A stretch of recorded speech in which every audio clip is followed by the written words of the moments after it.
Welcome to the Water Trough, where we can't make you drink, but we will make you think. My name is Ed Drozda, the Small Business Doctor, and I'm really excited you chose to join me here as we discuss topics that are important for small business folks just like you. If you're looking for ideas, inspiration, and possibility, you've come to the right place. Join us as we take steps to help you create the healthy business that you've always wanted.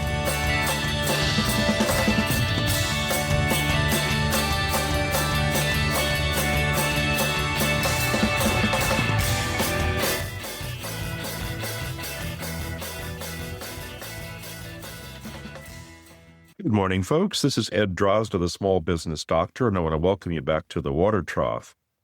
Today's episode explores why humans, not hackers, are the ultimate deciding factor in organizational security. We're diving into how you can build a culture that actually protects your people, your data, and your operations in an era of AI deception. You're going to learn why most companies are still performing security theater, checking boxes and hoping for the best, instead of driving genuine behavior change. We'll break down what a strategic human firewall is and why it's your only real defense against a breach. We'll also discuss how trust and denial quietly fuel most disasters, why interactive training is the only way to make the lesson stick, and how leaders can scale this entire framework without needing a Hollywood budget. There's no one better to walk us through this than today's guest, Robert Siciliano. Robert is a security analyst, best-selling author, and the architect of the strategic human firewall. As one of the world's most recognizable educators in personal and corporate protection, he is the straight-talk voice for a digital age. Robert, welcome. Thank you so much, Ed. Happy to be here. It's a pleasure to have you here. Our topic is so timely. Just this weekend, I experienced a couple of instances of attempted hacking. My mother-in-law, on the other hand, did the same thing, but she fell for it. It never stops. Yeah. I've been doing what I do now for 30 years professionally, 40 years since I was a teen. And I've never seen such a high concentration of high dollar frauds occurring in a small period of time than I have over the past 2 to 3 years. Some studies say that as many as 300 billion of our records are in the hands of criminals. It is a multi-billion-dollar fraud. It just keeps getting worse. That is purely due to the fact that criminal hackers are organized today. They look at fraud as a business. It is organized web mobs that are set up throughout the world, organized criminals that are using victims of human trafficking. As many as 300,000 victims of human trafficking, says the UN, that are engaged in cybercrime 18 hours a day. And if they don't meet their quotas, they're beaten and tortured. And consumers, citizens today are no more advanced in our digital literacy in regards to preventing cybercrime than we were 30 years ago. We're not doing much in the way of preventing it. And that's where the problems are. We're not advancing in regards to our cybercrime sophistication as consumers, but the criminals recognize that, and they are full on targeting us 24/7, 365. We are, in part, responsible for the onslaught, and we're allowing it to thrive. Yeah, 100%. I get in front of live audiences for a living, and my presentation is a dialogue. I ask questions, they provide answers, they ask me questions, we get into a conversation. Some of the questions that I ask are pretty basic. I'll ask, how many of you can honestly say that you are using a different passcode across all your critical accounts? You know, uppercase, lowercase, numbers, characters. If I get 15% of the room to raise their hand, that's a lot, which means 85% are using the same easy to guess, easy to hack, easy to crack passcode across their critical accounts. The next question is, okay, how many of you can honestly say you're using two-factor authentication across all your critical accounts, including email? If I get 20%, which is usually a little bit more because it's required in a lot of cases, that's a lot. which means 80% are not using two-factor authentication. So between password management and two-factor authentication, these are like the fundamentals. I'm getting very poor results. The next question is, how many of you are using a password manager? That's usually less than 10%. A password manager is the most effective way to create long and strong passwords, never having the same passcode twice. It's easy to use. Sometimes it's free, sometimes a small fee. If I'm getting 10%, that's a lot. The next question from the audience is, why would I use a password manager? If they can hack a password manager, then what? That's the most common question, which tells me people's observation of a password manager is, again, if it can be hacked, why bother? So most consumers have a very fatalistic viewpoint towards the necessary security tools that are available to them.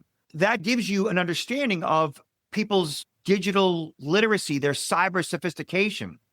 We engage in fatalism. Why bother? If it can be hacked, we're not doing what we can or should. We're not taking the time to educate ourselves. We don't understand the basics, and we're just not going to bother at all. That's where we're at. I am very anal about my security. I believe what you're saying, but I'm shocked that so few people are engaged with the very simplistic tools that are available. So simplistic. My philosophy is and has always been that security is personal. Personal security being violence and theft prevention back in the day. But what's more personal than your identity, right? I started off doing what I do in my teens, teaching women self-defense. Security is personal, which fundamentally means that people protect what they love. So part of that line of questioning is, okay, how many of you lock your doors? Depending on the settings, country, urban, rural, suburban, and so forth, I sometimes get as little as 20% lock their doors. I say, okay, so some of you aren't locking your doors. How many of you have a home security system? If 15%, maybe 20% of them raise their hand, that's a lot. And I tell them, did you know that in the US, every year, between 1.5 million and 2 million homes are burglarized? They don't generally know the answer to that question, and they're usually surprised by that. I've had a home security system for 30 years. And I said, okay, why don't you have a home security system? And there's three common answers that I get. Many people say, we don't have a home security system because we have insurance. As if insurance is going to protect you and your physical being from an intruder at 3 a.m. We don't have a home security system because my husband says, if they're going to break in, there's not much we can do to prevent that. Fatalistic, which really frustrates me. I've got 2 daughters that live with me, 17 and 20. And my honey, I wouldn't think to not have a home security system at 3 a.m. You know what I'm saying? Because I'm vulnerable. I know I'm vulnerable. And the most common answer that I get why we don't have a home security system is because I don't want to live like that. And I say, well, what does that actually mean? And they say, I don't want to live in fear. I don't want to have to worry. I live in a safe neighborhood anyways, so why would they bother breaking into my house? Again, fatalism, from my perspective, is a form of denial. It can't happen to me. It won't happen to me. I don't even want to think about that stuff. I don't want a home security system as a constant reminder that there's bad actors out there. I just want to live free, they often say, free of fear, free of worry, as if security is something that we worry about. It evokes fear. It evokes paranoia. I'm a guy that has 20 plus security cameras, maybe a little excessive, but I get many of them for free by companies that want me to review them and stuff. What might that say about me? And the whole room says paranoid at the same time. But we as a culture, we as a society, we look at security as a form of paranoia. He must look over his shoulder. He must always worry. He must think that people are out to get him, is how we look at people who engage in practices of security. And the reality of it is, if security has anything to do with paranoia at all, Why would you ever want to be engaged in security? Who wants to live like that? The medical communities have diagnosed that paranoia is a mental health disease. But we as a culture, we as a society, we look at security essentially as a bad thing. 80 to 90% of my audiences, 80 to 90% of the general public have this unhealthy view of what security is and what it isn't. That dichotomy fundamentally prevents us from engaging in risk management because we think it's a bad thing. And then to justify it, we adopt these fatalistic beliefs. We're not truly well thought out when it comes to this very significant issue. That's what I am up against. I am hired basically to change the minds of those in my audiences. When the chief information security officer contacts me and says, listen, we just want our people to care. We want them to believe in security. We want them to care about security. My job is to get them to overcome all of these societal and cultural misnomers and to get them to the point where they look at security as actually being a good thing in their lives. My job is to change cultural views to get them to see that it's something that they want, something that they need, and something that they actually can handle. It's something that they are fully capable of engaging in once you change how they perceive it. So the individual doesn't want to use a password manager, doesn't want to have an alarm system at home, and then they come to work and they carry the fatalistic attitude with them. When they're faced with security training, when they're thrown these phishing schemes that are actually sent by the employer to test them, they're not paying any attention. Is that what you're saying? Yeah, that's exactly correct, Ed. 60% of American companies have engaged in security awareness training that's called phishing simulation. Phishing simulation training is basically when you hire a company. My company does it, other companies do it, where they will, in behalf of the chief information security officer, the CTO, the CIO, they'll deploy technologies where they'll phish the employees. They'll send out emails that look like it's coming from their bank, from a fellow coworker, from a charity the company might contribute to, from the CEO, and so forth. These phishing simulation trainings are designed to see who within the company clicks the link, provides the information, basically gets hooked in that phishing email. And then a follow-up to that phish would be the employee receives education. Okay, this is what you did. This is how you reacted to that email. This is what could get you and the organization in trouble in the future. So this is what to look out for, and don't do that again. Okay. Well, when the employee is engaged in this type of security awareness training, they don't quite get it to begin with. They don't necessarily think that phishing or security is their responsibility anyways. It's the chief information security officer's job. That CISO is making them do this. They resist it by default because security isn't something that they believe in to begin with. Based on security is about paranoia, worry, fear, it can't happen to me, the whole thing. So when they're engaged in this awareness training, they're already like, I don't want to do this. They're not invested in it. We are a selfish or self-interested creature by default. We are designed to be selfish. That's not necessarily a bad thing. You and I need to take care of ourselves first. Like we have to get a good night's sleep. There's a reason why when you're on a flight, the flight attendant says, put the oxygen mask on yourself first. So you have to take care of yourself first in order to take care of others.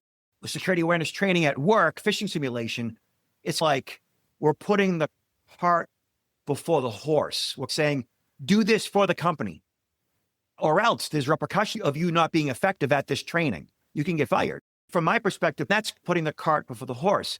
Due to the fact that I look at all security as being personal, it starts with the individual, with your identity, with your family. I'm up against companies that are hammering this security awareness training down the throats of these employees, and the employees are resistant to it. And I'm here to say I can make everybody in your audience top 10% of secure Americans simply by adopting very basic behaviors, very basic strategies that you should do every day to make you secure first in your own life. Password management, two-factor authentication, lock your doors, home security system. You're already in the top 10% just by doing those things. Then you can engage in the phishing simulation training at work and get it, understand it, and be good at it. It's satisfying when I'm done with the training. When I walk in the room, it's funny, you had people with their arms folded, looking at me with a cynical look in their face. Okay, security guy, what are you going to tell me that I don't already know? I'm required to be here. I got things to do. I got to get back to work. Then after 15 minutes of talking about passwords and two-factor authentication and home security systems and locking doors and denial and paranoia, all of a sudden they begin to lower their arms and they begin to lean into the conversation. Their eyes open up a little bit and they have a curious face versus a stern face.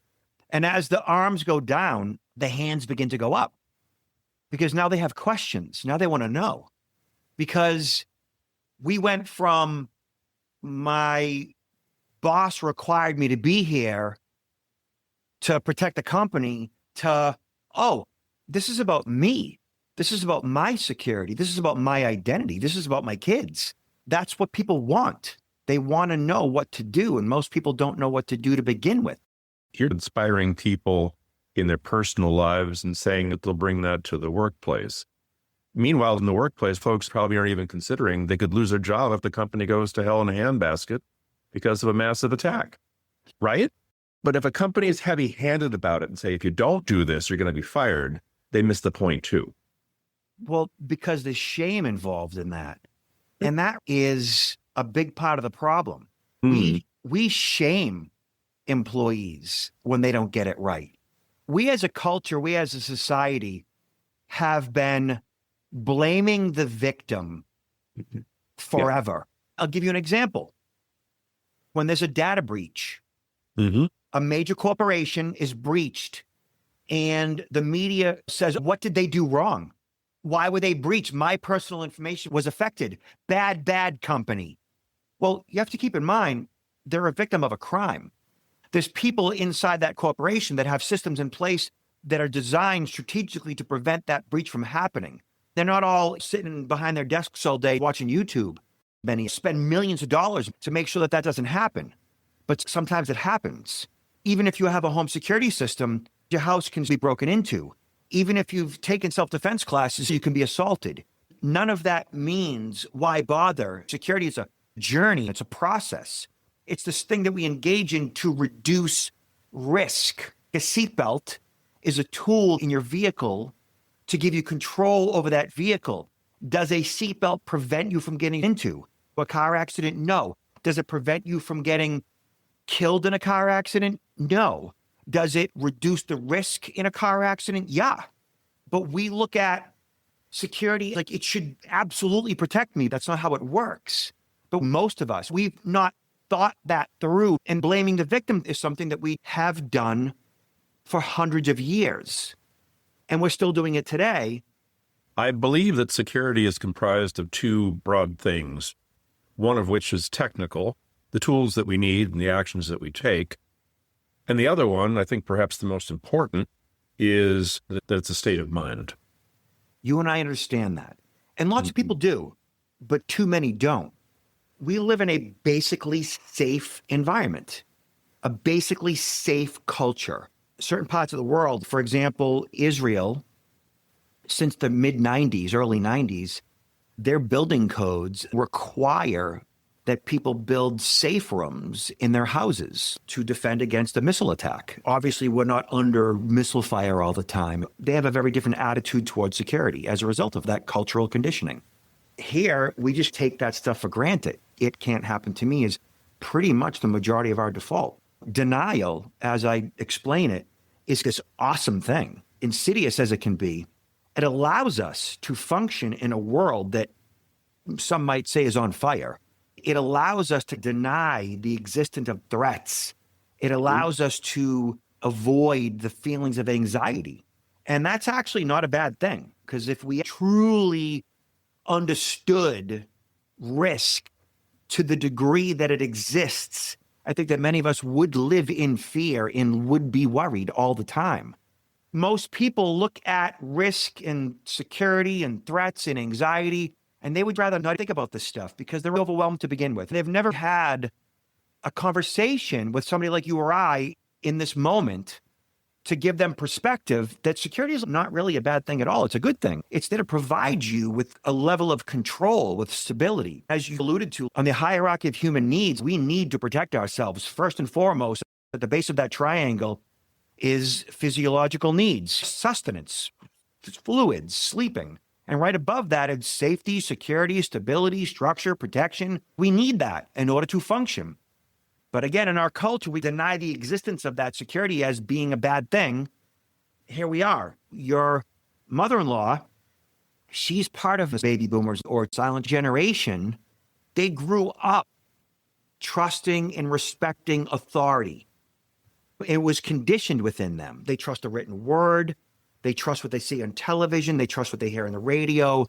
They trust what's in the New York Times and Wall Street Journal. They trust by default.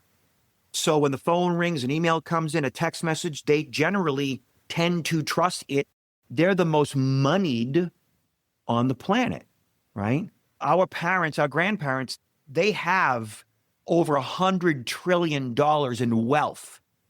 That moneyed generation, who's the most trusting, is also the least technically savvy. They're cognitively declining, as we all are, as we age, right? So there's 4 things going against them. And most people don't know this, 25% of them are lonely. Those 5 characteristics going against the baby boomers and silent generation is what organized crime is targeting. And when I say who and what, I mention 300,000 victims of human trafficking, the UN says, are being held captive in compounds in parts of the world where they're beaten, tortured if they don't make their quota.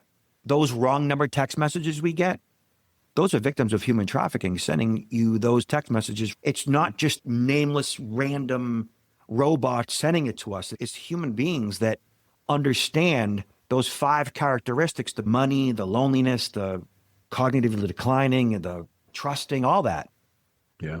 They know what they're doing. It's a business. It's a business. And I hate to say this, they're good at it. It's up to us to defend ourselves. They're excellent at it, Ed. They are like what they do, and don't take this the wrong way, what they do is awesome. It's awful, but it's awesome what they do. They make billions of dollars every day. Yep. And we just sit back and get victimized, but it doesn't have to be like that. You and I are what I call a strategic human firewall. We look at risk effectively. We recognize the phone calls and the emails and the text messages. We recognize when someone means to do us harm, whatever that might mean, financially, physically. We have a clue in that regard. We anticipate it to a degree. We're looking out for it. We don't worry about these things, but we kind of see it coming. We see it unraveling as we open up that email and we're looking for certain things like, no, this isn't Best Buy charging me for a Geek Squad membership. This is truly The big one right now. Yeah. Yeah, this is just a scam. And I'm not going to call the phone number. This is BS. And I know that. It's obvious to me. But a lot of people look at it and go, $400 to Geek Squad. I didn't do that. Best Buy, what are you doing? Oh, there's a phone number I can call. I got to call the number to find out what's happening because I'm on a fixed budget. I can't deal with this. That's a lot of people. Yep. As dramatic as that was, that's a lot of people. And the bad actors, they know this. And those emails work, which is why we keep getting them. So the strategic human firewall, which is something that I've developed over the course of my career, we all know what a firewall is, right? But a human firewall, a strategic human firewall, is a well thought out human that recognizes risk. And essentially that human, in their mindset, their methodology, their understanding, is they know how to block deception. So they see that email, they hear that phone call, they see text messages, they're looking at it, cognitively recognizing, okay, this is not what it appears to be. They're blocking this deception. It's a proactive governance. It's a mindset that turns humans, employees, from passive targets, which many of us are, into active detection layers. We see it coming down the pike, so to speak. It's the shift from I automatically, by default, give the benefit of the doubt, and I trust what I see, which is a lot of people, to I verify everything. I begin to look at everything as, okay, what's really happening here versus, oh, what do I have to do to satisfy this false debt and fix it? Make the phone call. No, what's really happening here? And so we do this by appreciating the value security has in our life versus looking at it as a bad thing. In a corporate setting, it's the shift from security awareness. And my perspective is security awareness is from the neck up. It's in your head. It's intellectually knowing to appreciation, which is from the heart up, which is caring. So when employees appreciate how security protects their own lives, behavior ultimately changes permanently. I call this the security appreciation gap. It's that chasm between an employee's intellectual, again, neck up, understanding of risk of security and the emotional commitment to act on that knowledge, which from the heart up, again, is appreciation. I call this the kitchen table effect. It's the multiplier effect where successful training ends with the employee teaching the concepts to their family at home, cementing those lessons for life. In the time we have together, all that stuff is easy to do. We all have the ability right now to be top 10%. So number one, you're not supposed to be using the same passcode across multiple accounts. That is just the worst thing that you could be doing. The way that you use different passcodes across multiple accounts, changing them all up, never using the same passcode twice, is with the password manager. These are free to a small fee tools that are available on the internet. These are security companies. They know what they're doing. Have they been breached? Yeah. Has our information been compromised in plain text? No. I've been using a password manager for 20 plus years. It's fine. Use a password manager that facilitates the process of using a different passcode across multiple accounts. They have password generators built into them. I don't even know my passwords. Nor do I. They're 20, 25 characters, and I don't know what the heck they are. Yeah, exactly, Ed. It's uppercase, lowercase, numbers, and characters. You don't need to know them in your head. All my passwords are different, and my password manager knows them. So password manager, change up your passcodes, and then one by one, you change your passcodes for each of your accounts. As you use the password manager, it begins to make sense to you how you go through this process of changing them all up, never using the same one twice, having the password manager set you up. And then before you know it, you're relying on that password manager every day. It's, in my opinion, the best use of my time and my money in regards to my security and my privacy and my time for that matter, for like $20 a year. I tell everybody, go to Google and search password manager, 2 words, and you'll find all kinds of articles, Wired Magazine, PC Magazine, that talk about the 10 best password managers for 2026. Great. Then you read the article, you see what it's all about, and they've already recommended a bunch. You go through them and see which one resonates with you. LastPass has been hacked, yeah, but they're really good at what they do. 1Password, the number 1 password is a good one. Dashlane, Bitwarden, RoboForm, they're all good. And then from there, 2-factor authentication. How do you set up 2-factor authentication? And is it inconvenient? At the beginning, it can be, but in order to set it up, you do a Google search. 2-factor Gmail, 2-factor PayPal, 2-factor Amazon, 2-factor eBay. You get the picture. Just walk through the prompts. Then before you know it, you've got 2-factor authentication set up for your most critical accounts. Make sure you have it set up for email as well. And now you've got 2-factor and passwords taken care of. From there, security begins to make a little bit more sense to you. Robert, this conversation has been fascinating, and I really appreciate your time. And our time has come to an end. So before we part company, is there anything you'd like to leave us with? Look, don't worry about any of this stuff. Really, truly, but do something about it. With AI and deep fakes, which are like fake videos and stuff, and voice cloning, the technology is happening fast. The ability for us to be conned, right, is becoming a lot more effective for the bad guy. If we don't embrace the basics, it can happen to me. Therefore, I should do these different things, not worry about it, but put these systems in place to reduce that risk. If we don't effectively adopt a strategy that eliminates or reduces risk in our own personal lives first, physically, virtually, identities, all that stuff, then the bad guys are just going to win, win, win. We don't want that. We want to become tougher targets. And tougher targets means small little changes in your behavior. And you're good. Thank you very much for that. Your insights are invaluable. I think it's notable how many people can be inspired by these things, how many people are not aware of these things. There's a big audience out there that needs to reflect on the things that you've said and take the appropriate steps. Thank you very much for that. Thank you, Ed. Folks, this is Ed Drozda, the Small Business Doctor, and once again, I want to thank my guest, Robert Siciliano. Here at the Water Trough, as always, I want to wish you a healthy business, and I also want to remind you, please be aware of your security. As Robert said, you don't have to be paranoid, but being aware and taking action will make a big difference. Until next time, take care.